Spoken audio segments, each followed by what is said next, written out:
Olá, meus irmãos, boa noite. Vocês estão bem? Eu estou bem, graças a Deus. Estamos aqui mais uma noite para compartilhar a Santa Palavra de Deus e vamos iniciar novamente. Vamos entrar agora aqui na segunda carta do apóstolo Paulo aos irmãos da igreja de Coríntios, e vamos estudar as escrituras, vamos examinar elas, porque Jesus disse: examinai as escrituras, porque elas as testificam de mim. Então aqui é o capítulo 1, o versículo 1 e o versículo 2, Paulo dá as suas saudações a essa carta maravilhosa. A primeira carta que nós tivemos, que nós lemos, foi uma carta totalmente doutrinária, doutrinando os irmãos de Coríntios. E aqui Paulo ele vai falar do Deus de toda a consolação, de toda a tribulação que os irmãos estavam passando, que assim como nós passamos por tribulações, temos nossos irmãos que passam por tribulações, e assim como nós consolamos nossos irmãos, Deus também nos consola de toda tribulação. Tem um evangelho que é espalhado por aí, que acha que o crente não pode passar privações, dificuldades, não pode ficar doente, não pode passar por angústia, não pode passar por tristeza, não pode passar por nada. Que eu acho que o evangelho é só mar de rosas, só conforto, mas não é isso que a palavra de Deus nos ensina. Temos os momentos bons no evangelho? Temos, mas não é só alegria, né? Tem os seus desabores, suas tristezas, suas perseguições, suas angústias, tem os seus momentos amargos. Então aqui Paulo ele começa assim, né?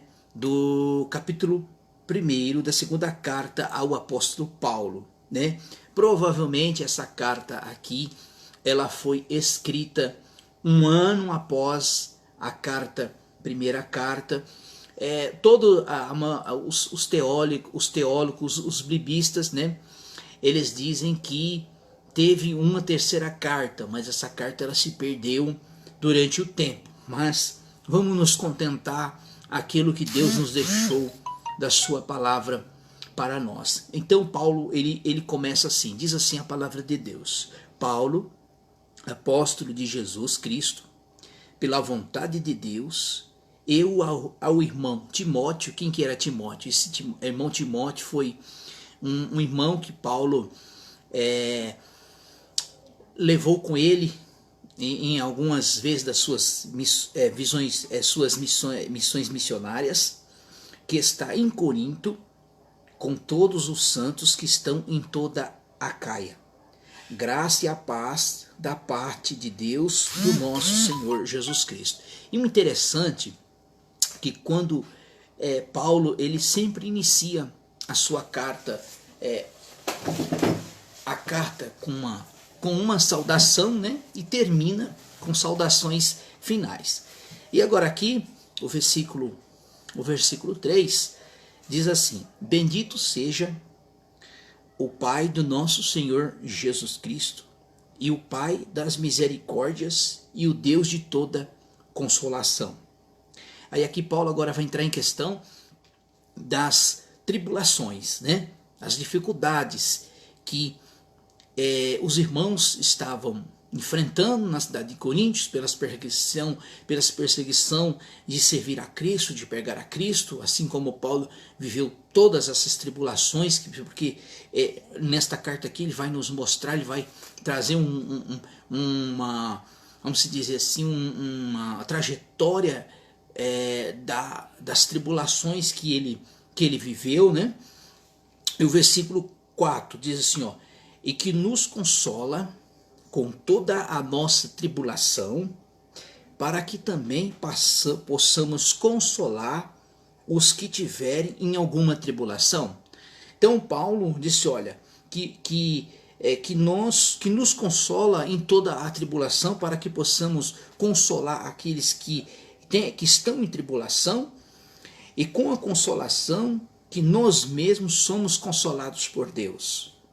Pois com as aflições de Cristo transbordam para conosco assim também a nossa consolação transborda por meio de Cristo.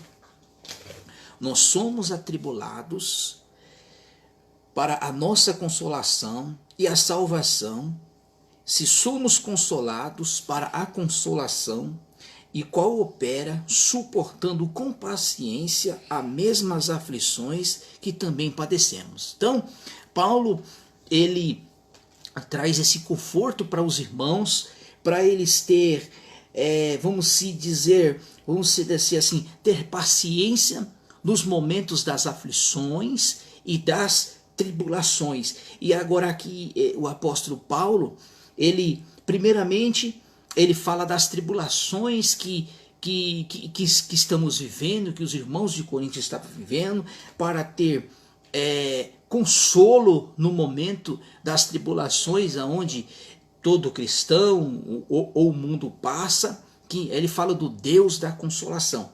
E aí o versículo 7, ele vai falar assim da esperança, né? O que é a esperança? A esperança é dos momentos em que estamos passando pelas tribulações. Olha o que Paulo vai dizer, olha que coisa interessante, maravilhosa a palavra de Deus. Ó. A nossa esperança é acerca que vos é firme, sabendo das aflições. Sois participante das aflições, assim sereis também da consolação. Versículo 8. Não quero, irmãos, que ignoreis a tribulação que vos sobreveio na Ásia.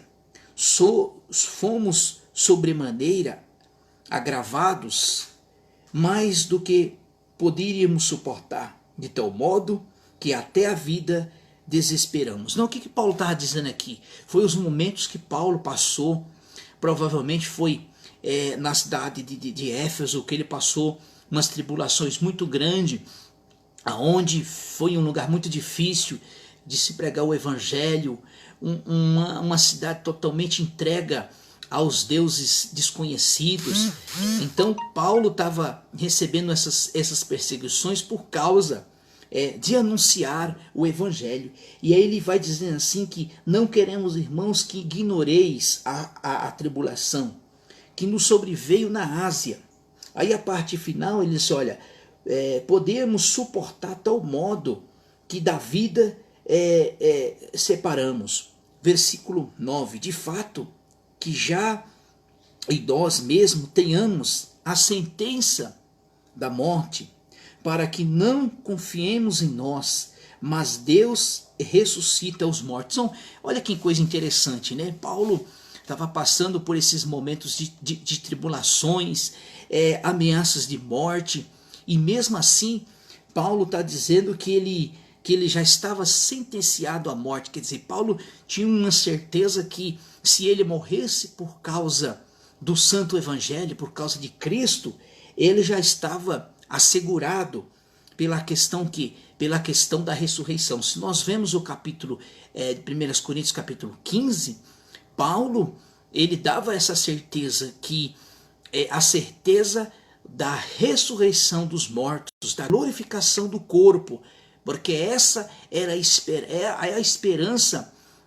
do cristão, né? Daqueles que está em Cristo Jesus. Porque Paulo vai dizer, se nós esperamos Cristo ainda nessa vida, então é mero tempo, né? Mas Paulo está nos dizendo aqui que ainda que ele tinha a sentença de morte, a confiança dele estava na ressurreição dos mortos. Versículo 10, o qual nos livrou, e queremos e esperamos, ainda que nos levará de tão grande a morte. Quer dizer, o que Paulo está querendo dizer? Ainda que que independente da morte que ele ia sofrer, a confiança dele estava no Senhor. Até que então ele morreu ali na cidade de Roma, né? Foi decapitado. Versículo 11. Ajuntando-os nós também as nossas orações por nós, para que por muitas pessoas sejam dado graças ao nosso respeito, pelo dom que nos foi concedido por muitos. Versículo 12. Versículo 12. Ora, a nossa glória é esta, e o testemunho da nossa consciência, que com simplicidade e sinceridade de Deus, não com sabedoria humana, mas na graça de Deus, temos vivido no mundo, especialmente para convosco. Versículo 13. Pois nenhuma outra coisa vos escrevemos, senão que já sabeis, reconheceis, espero até o fim as reconhecereis. Versículo 14. Como também, já em parte, recebestes em nós, que somos a vossa glória, como igualmente sereis a nossa glória no Senhor Jesus. Versículo 15.